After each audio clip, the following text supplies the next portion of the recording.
Hello and welcome to this week's episode of TLDR CLG. I'm Brendan, and these are my co-hosts, Cry and Jim.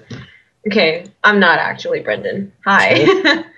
But this week, Azure will not be joining us, and it's the week of April 6th, 2015, and we will be talking about what happened with LoL, CSGO, and Halo for CLG.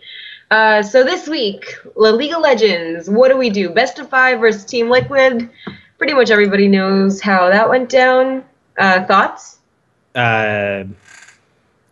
So if you hadn't paid attention, it was the first game of the playoffs in LCS quarterfinal round, best of 5.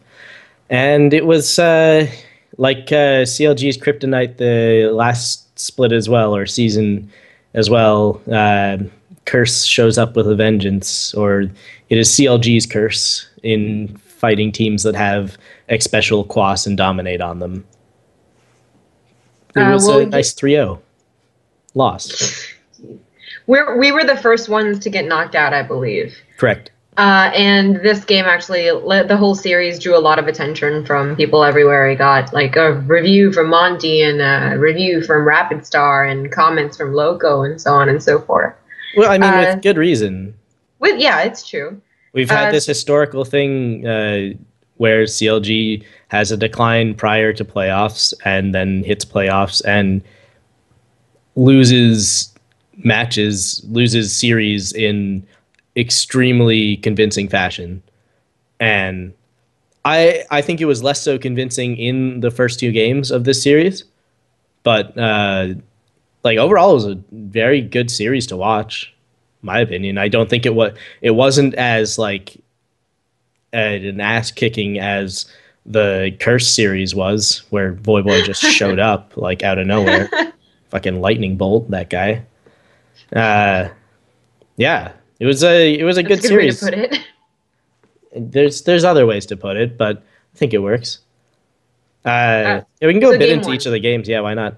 Yeah, okay. Game 1, we got a lot of comments. They played pretty well. Their pick and ban phase, I felt, was a bit questionable. I'm sure you have CLG, yeah. Yeah, you have. CLG had a pretty questionable pick and ban phase. Then they first picked Vladimir, and then it was Not and Lee Sin. And it made sense to a degree, but the TL's team just ended up having a lot more synergy, and just from drafting, we as CLG did not have engage. We didn't have like a decent way to start fights, and because Link he played TF, I believe, in the first game. Correct. And with Link falling far behind, he couldn't get his Zanyas. Which is what they needed if he wanted to go ham and ulti into the enemy team. He fell like to a reasonable degree behind, but CLG was ahead in general. We did see like Vlad and Double Lift on Lucian, I think it was. Both had CS leads, and they started to play a 1-3-1 split push, which was working out quite well. The game was in CLG's hands. I think they had a 3,000 plus gold lead at one point, and it kind of came to an abrupt halt after a tower dive. It was a successful looking play on several parts of the map, wherein Piglet goes for an engage versus Vladimir, or Zion trades a bunch of damage with him initially, but Smithy shows up and they kill Piglet and get the T2 top tower. And at the same time, Double Lift Aphromoo and TF have moved the 1-3-1. They've split up the 1-3-1 from Lee Sin, Aphromoo, Double Lift into Lee Sin top lane, Aphromoo Double Lift bottom lane, and they go for pushing a now open inhibitor tower. And rather than sticking to getting the inhibitor tower, they attempt to kill the then arriving Quas, who was playing Rumble, and effectively trade all 3 of their lives for Quas, for the tower, which sets up a really easy to attempt Baron for Team Liquid that becomes even easier when Xpecial, the crusher of CLG's hopes and dreams, makes an amazing catch on Smithy before they even start Baron. CLG did a really good job of keeping pressure like throughout the map in different places. It's just that things did not fall through for them with like their decision making later on. I think the like overall theme of this this series would be, or to me at least, is CLG was able to get early game advantages, making effectively having decisions forced on Team Liquid and taking advantage of the poor decisions that were made from those forced decisions. And they gained early gold leads, and eventually those gold leads dissipated, and the game just fell apart off of, in most cases, a typical CLG problem. I remember seeing it several times, at least in the previous split, just a single play turning a game. Something very risky, looking to pan out to be just a sure victory, ends up not panning out to a sure victory, but just a sure loss. Mm-hmm. Just things just started piling up on. What's it like? What was it? The teammate game? Was it teammate versus TSM, or who was it that? I think it was teammate TSM. No. It was it was Elements. This is EU LCS, where Elements had a game in the bag, and I think it was against Giants or something, and Giants just win the game for no particular reason. I mean, that's happened to CLG on it's happened on several occasions. That's what I'm saying. Yeah, exactly. If you recall, if you've watched EU LCS, there was a game like Elements was struggling, but they showed up in this game, looked really strong, and then just said, Here, happy birthday. Have this game. There you go. Let's pile in and suicide. Okay. Well, yeah, that's game one in a nutshell. Yeah. Game two, we got Juggermaw, which was awesome, to be honest. Well, we got Juggermod. Oh, yeah. I mean, it's pretty good. But the thing was, this was the one where like Xmithy missed pretty much every important Sejuani ultimate, right? CLG had Karthus and Vladimir, and like, you can't, if you're stuck in place with a Sejuani ult, like Karthus and Vladimir can do some serious work, but without that engage from the Sejuani ultimates, like they could not have as much impact as they needed.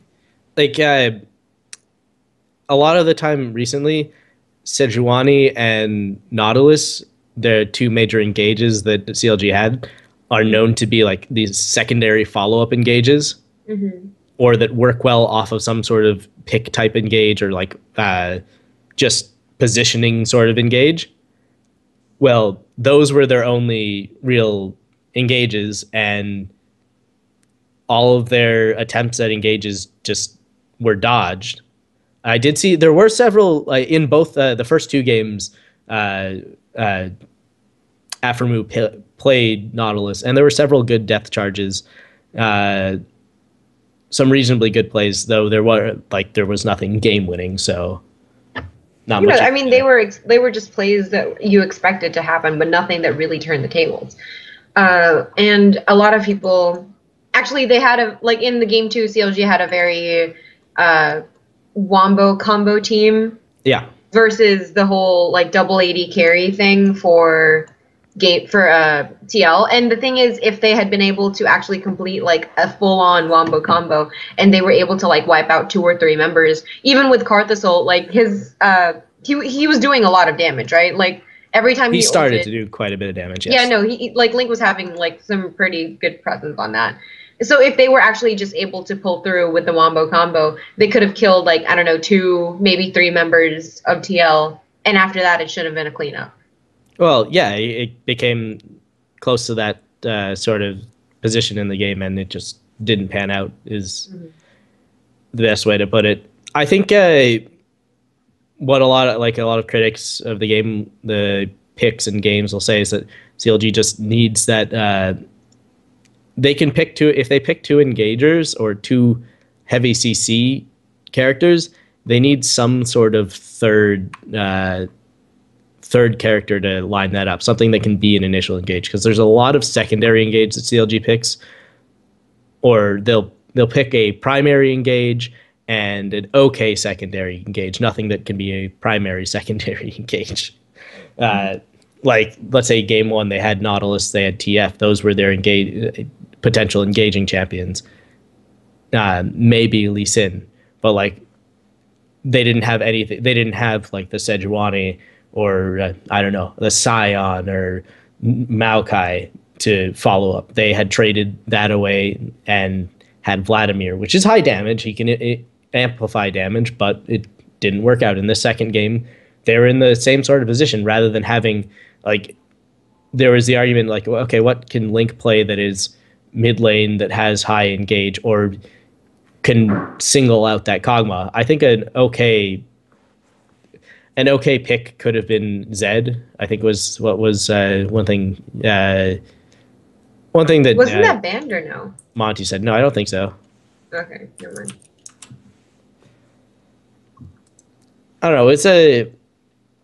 It was a good game up until like way too many Sejuani ults and general team fight mistakes. Like each game, at least the first two games, seemed to be like. I guess all three games showed like clear areas where people will hate on CLG, which I don't think they completely deserve, but there is visual evidence for. Like the first being making risky decisions that aren't worthwhile, causing them to lose. The second being having poor team fighting mechanical skill or like synergy, which was just paramount in the Sejuani ultimates not hitting and everything else not being followed up on. And then game 3, again, all 3 games, CLG did get an reasonably early lead.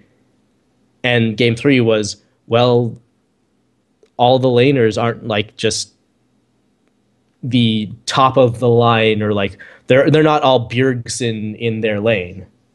If that's the right way to put it. Like Bjergsen is probably just the best NA mid laner at this point. We saw. I mean, also in game 3, they had like that one point, like I don't know, maybe 15 minutes in, where Zion got like solo killed top, bot lane got solo killed, and then mid lane just got outplayed. Yeah, that's exactly what I'm talking about. Well, yeah, that's mid lane, just like. So it wasn't even Zion top. It was so. Afromu got. We didn't actually see it really all the start of it on camera. Oh yeah, no, Afro got caught. Afro got caught and culled down and died himself in this 2v2 lane. Mm-hmm. Then, right around the exact same time, Zion commits to attempting to kill Quas, who he wasn't. It was a very like it was. It could have gone either way. But Quas had Ignite, and he was standing in a minion. Like he was standing in minions, and there was Ignite. Like that's the difference. Yeah. Mm-hmm. Okay. So he loses that one, and shortly after that, CLG does get I think they pick off a kill top lane, but then Ezreal dies middle solo to Vladimir, which kind of has to be said. So Ezreal was picked before Vladimir was picked. Vladimir was the last pick for mid lane. If you know that matchup, AD carries, AD mids particularly. I remember playing in fucking season 1 with this. AD carries are horrible against Vlad because what happens when you try to trade? You try to like auto attack trade with the guy, and he gets his QE, maybe even an auto combo off on you. Like it's full health by like you don't trade with the guy. He beats you, and it was more so. I'm pretty sure they got the Ezreal like anticipating a Zed like middle lane instead of a Vladimir. Zed was banned in that game. Oh, was he? Yeah, Zed was banned. Oh man, okay, I'm messing up all over the place. But yeah, they were with Ezreal at least. Vladimir was going to win that because one, it sucks to play AD carry versus Vladimir. Also, Vladimir just doesn't have like mana cost or anything like that. Yeah. So he was just inherently going to lose. But like that. The point and is in that solo kill, he used his arcane shift aggressively and then proceeded to miss like 2 Qs. He missed 2 Qs, flash healed forward. It was weird.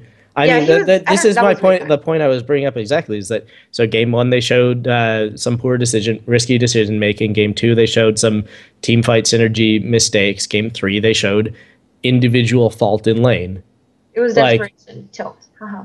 Yeah, like it's nothing against the players. I think they're fine, and they can definitely. These as I think Loco said, these are the same players who were the top of the standings for or not top, but like second in the standings, and gave TSM a run for their money to get to IEM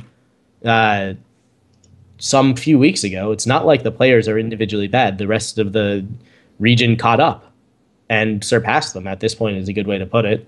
Like I was sitting here after I saw that, I was like, okay, I want to see Team Liquid like kick the shit out of Cloud9, and I really wanted to see Gravity win because my man Saint, he's got to do something. Back in the day, CLG Saint was my bro, but also what Team Liquid had going in Game 3 was what CLG wanted to get going in Game 1. They had a fed Vlad who was ahead. They were doing split pushing. Vlad was a massive threat in and out of himself.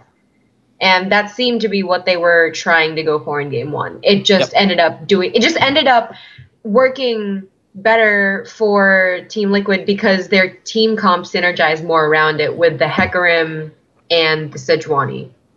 Yeah. And they had the CC to like give Vlad what he needed as opposed to just the Nautilus and the Lee Sin Game 1. I mean, unlike the previous games that we saw the rest of Team Liquid play in with Piglet, I'd say Quas and Dominate, like given the situations they were put in, played pretty out of their minds. Yes. Like, if I had to highlight a Team Liquid beating CLG moment in that game, like I don't want to just be negative or anything, but Quas chasing down double lift and using his Horseman E to hop over the base gate. It's when that mechanic got added in, it was pretty exciting. And the fact to see that in a professional level was some good shit. It's a good way to put it. Okay, well, down in the links, we're going to be putting Monte Cristo's review, VOD of CLG versus TL, if you guys haven't seen that, and the Freaks comments regarding CLG's team comp on the League of Legends subreddit. We'll be linking that just in case you guys haven't read it.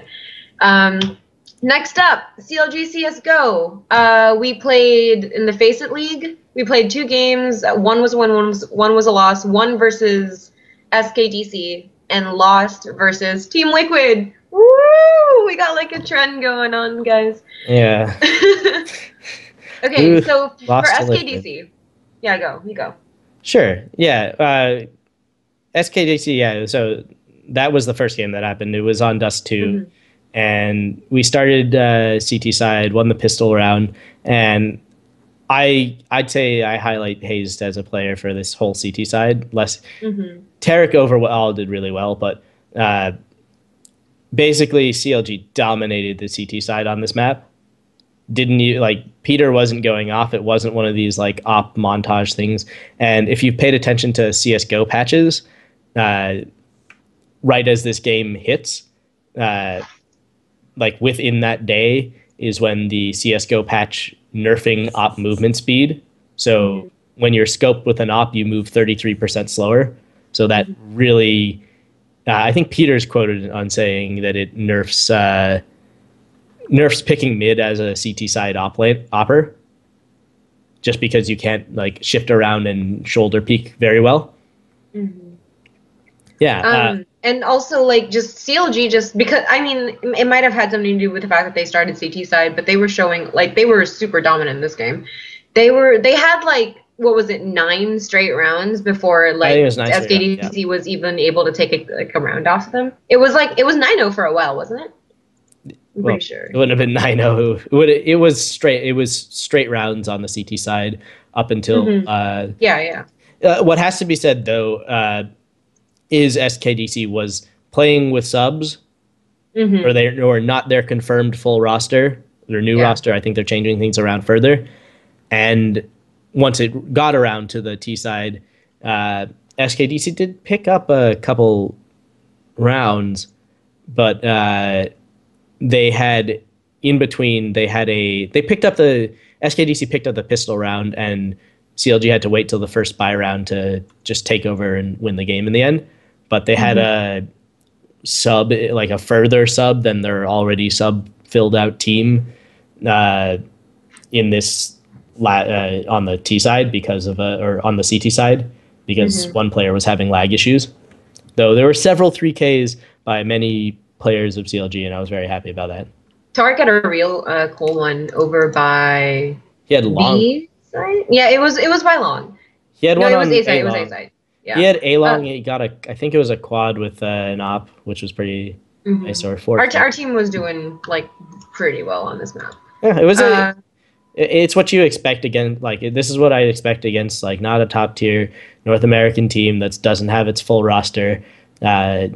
Even if CLG, like, if they consider themselves in a slump or something, it was just good, solid play. Like, they played well. Yes, they did. The next game that they had was versus Team Liquid. Lost. It was a 16-7 on Mirage. CLG started on T side. They won the pistol, but then they lost the anti-eco. Yeah. You want to talk about that? I was a bit of the best way to put it is Team Liquid had a bit of a miracle round after CLG had solidly won the pistol round, and when you lose that anti-eco round, that sets you really far back, especially if you're winning that on a T side or losing that on a T side, because you're just expected to not win as many of those maps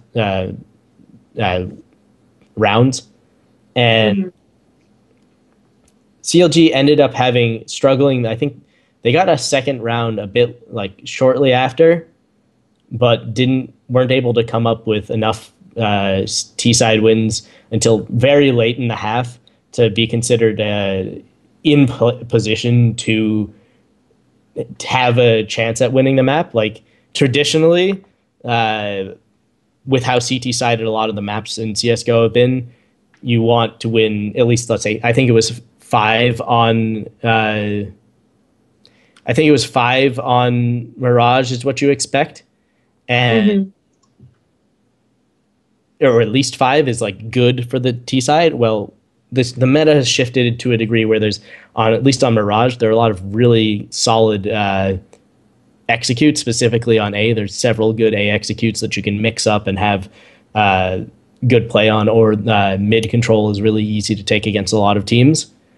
And that has made getting upwards of 5 much more feasible for a lot of teams, and in some cases even winning the CT side winning the T side, getting 8/7 is not surprising. So 5 T side wins, not as great. They ended up the game was just almost a foregone conclusion after they lost the pistol round on the CT side and proceeded to lose the next 2 rounds afterwards, winning the first buy round. But if you win the first buy round, you're set to maybe have a comeback. But they were only able to have a broken buy the round after that, and Team Liquid, since they had won those first 3 rounds and hadn't lost too much in the process, full bot and crushed CLG's broken buy and ended up having enough of an economic lead to close out the map. You know, I remember watching that game, and after the whole broken buy thing and they lost, just CLG's economy was just like not in good shape at all. Yeah. They couldn't like buy anything decent after that. And especially like on that sort of map where economically good terrorist sides are very strong because they can get all kinds of grenades and set up really strong executes. It's extremely hard to come back from that. Like, I think this is and especially like on a map like Mirage, to a larger degree, it's specifically to like a much larger degree, it's the same sort of thing that we saw on in ESL 1 with against NIP. NIP broke the economy and just kept executing and took the game. Yeah. So 1 win, 1 loss, not bad. Right. Pretty good for and a lot of if you follow an analyst in the like NA CS:GO region, a lot of people are considering Team Liquid as one of the top NA teams at this moment. So whereas isn't CLG like an upper mid team or something? So people people have varying opinions because there's a lot of shifting players. There has been a lot of upsets still since iBuyPower. Like some of the best players from that iBuyPower lineup still don't have teams and have been shuffling around trying to make something really good come of it. I think Hiko just found a team. I don't know if it was joint Denial. I may be wrong. But right now, the top teams, a lot of, I think the top three in some particular order will be Cloud9, CLG, and Team Liquid. Team Liquid has been on the up and up, whereas Cloud9 and CLG have had a lot of shaky performances recently. So a lot of people will say that Team Liquid is the best of the three teams. Though the thing that Team Liquid doesn't have is international performances. They haven't proved themselves. They could, for all we know, go to an international tournament like CLG has, have only a few games played there, lose the important games, and come back distraught and just not be able to play in the domestic circuit anymore, or not be able to play to the same level in the domestic circuit. But that's way too much. Is Elevate considered a top team still, or no? No, I Elevate, like what would it be, like Luminosity, Elevate, Mythic even maybe, are considered like a tier below the CLGs, the Team Liquids, the Cloud. Because as far as I know, CLG still has like a positive win rate versus Elevate. I'm just wondering. Yeah, no, it's like Elevate takes clutch games off of teams that the argument is they shouldn't have won that game, but they have good players. It's not like they don't have bad players. It's just they haven't stepped up on. They haven't been able to show at international tournaments because when it comes to being able to be at the international tournament, they don't win enough to get there. Like they played ClutchCon and beat CLG at ClutchCon, so we give them credit for that. But then they lost in the following round. Yeah. Okay. Well, so good for our CSGO team, 1-1. Better than losing 3 games. Haha. Anyway. Halo. Our CLG Halo team, we had the Season 2 HCS Preseason Cup #1, right? Yep. That was on Sunday, I believe. Yes. Was it? Okay. And so they had a round of 32, a round of 16, and then quarters, semis, and then a match determining third place. So it was a bit odd, for one thing, that there were some tweets by the CLG players, hence why I know this. This preseason cup didn't have its seedings placed based on the previous season, which CLG, it was the second place team in the previous season. You would expect them to be seeded pretty highly, but I think they got seeded in 26th place, which is just odd, but whatever, random seedings, okay. They ended up, they had to play many more games, but they were able to come out pretty well in those games anyway. So I am a bit sad that we don't have Brendan here because he actually watched it all live. I was quite busy at the time, so I was able only to get more or less what he had said to me, which was that they won solidly 2-0 against Top Notch in round 32, Reality Check 2-0 in round of 16, played Element in the quarters with another 2-0, and then played against Team Miranda, who in the end did go on to win the event. So they played against Team Miranda and lost 1-2. Which is still pretty good considering they were the ones that actually won the tournament. And if you were paying attention to last season of HCS, EG, the team that won the season, lost out of this tournament in the quarterfinals. If I'm correct, I think. So they were not. They were in a much, or they've fallen off, or as some may say, or they just didn't have a good tournament, or since it's not a LAN event, they didn't perform as well as expected. But neither of the top two teams in the last season got to the top two positions. And CLG, after losing to Randa, went and played against Denial in the third place match, which one thing to note is the VODs for these games aren't available online right now, and I would have watched them if they were. Oh yeah, yeah. They're Azure not was like available, complaining about how he and couldn't find there the aren't VOD. any real stats online about the games. So we're unsure if the third place match against Denial was even played. I'm going to assume it was, but if you don't know about Denial, that's where former CLG player Heinz is now playing on. So congrats to him on getting third. But yeah, we ended up coming in fourth behind Denial after what was a 0-2 loss. So yeah. Yeah, it's unfortunate Azure, Brendan couldn't be here. He had a lot of commentary on this. He was pretty excited about it, but he had some stuff to take care of. So that's okay. So for our play of the week, we have a cool little clip of Cutler getting a 3K through a smoke and a flash. Here, our producer's going to play it. Their positions. Nobody in tunnels for the moment, for the time being, for SKDC. There's no need for CLG to push. There's 5-0.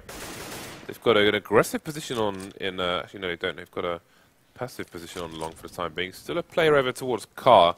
I think that is Tarek. He's going to be playing the AWP covering short with a teammate in Goose. So should he go down, he can bait for Cutler, who can clean up for him. This round in large part comes down to Tarek's ability to take at least 2 frags here. He needs at least 2 frags. When they're running across short, he needs those frags. Now they're going to throw the smokes to make it almost impossible to get an angle here. So they have successfully removed him as a variable. And now it's on Cutler, who they have isolated behind the smoke.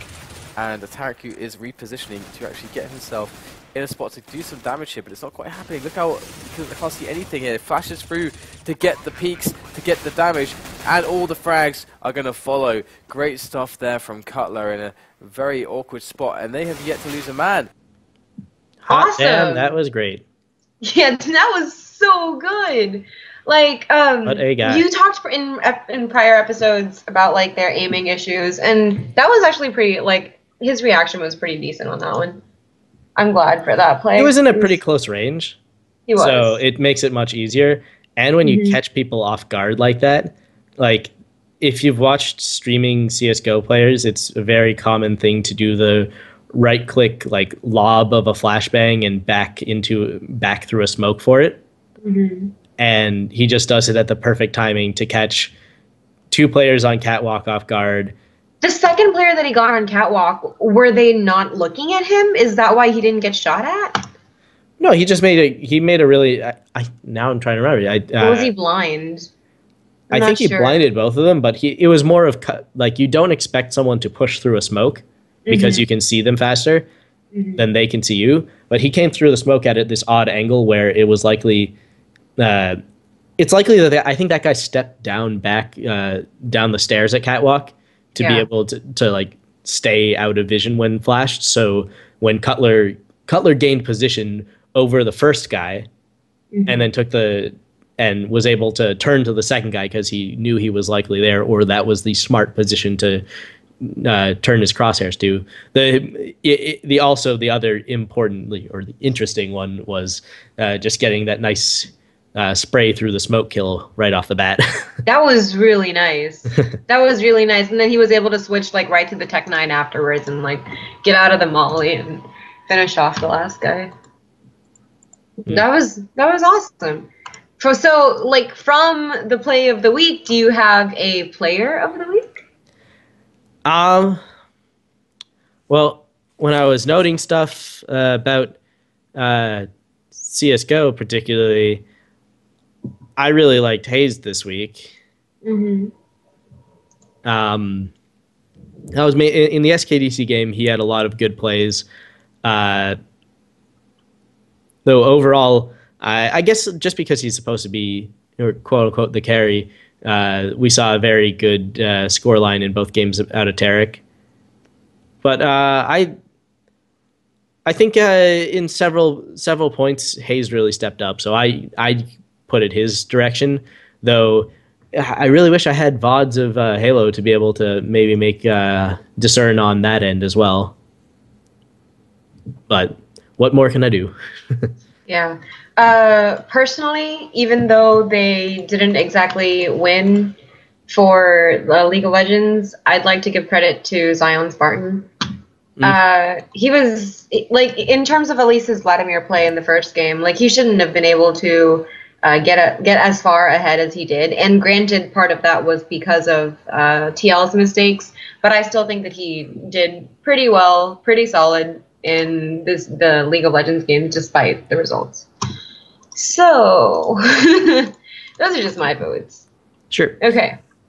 So, what's happening next week, guys? So for League of Legends, at least, no more, like, we're out of the playoffs, so we're good. The guys are probably just going to take a break or something. We're expecting a team vlog from Hotshot, Zix, and Skara, so just basically management. Everyone in the subreddit is, like, freaking out over roster changes, and it's just like, calm down, guys. Hey, my opinion of it is I don't think roster changes are particularly needed with this group. Yeah, I don't think so either, but everybody seems to be... I don't know where everyone's getting the idea that we're going to get another roster swap. Like, I mean, it's kind of happened in almost every split for a while now, so you can expect it. But at the same time, like, I think, again, this is the team that performed quite well, and they don't have anyone randomly leaving or don't have a glaring unfixable issue. They just... I mean, they have issues, but I don't think they're not necessarily, like, without remedy, you know? Yeah, and plus, it's gameplay things, it's decision-making things, and this is things that you can grow as a team that are harder to... The only way to fix them with, like, a roster change is if Wicked's honeymoon period, as he would call it, is just perfect. Like... You have your honeymoon period, and for some reason, you have those sparks of ingenious moments where you come up with how to solve every problem. Mm-hmm. Well, yeah. So, I mean, hopefully we can just, like, try to fix the problems we have now. If we have a roster change, I don't know. Let's wait for the vlog. But in the meantime, everybody, keep your pants on. So just chill. Hey, don't tell me that. I'll have my pants where I want them.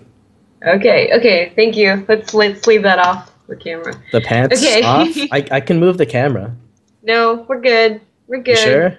Yeah, I am. I don't ask the people in the subreddit. I'm sure they. All right, I'll ask Brendan. I think he'll. Yeah, no, Brandon would love that. Yeah. Okay. Yeah. CS:GO.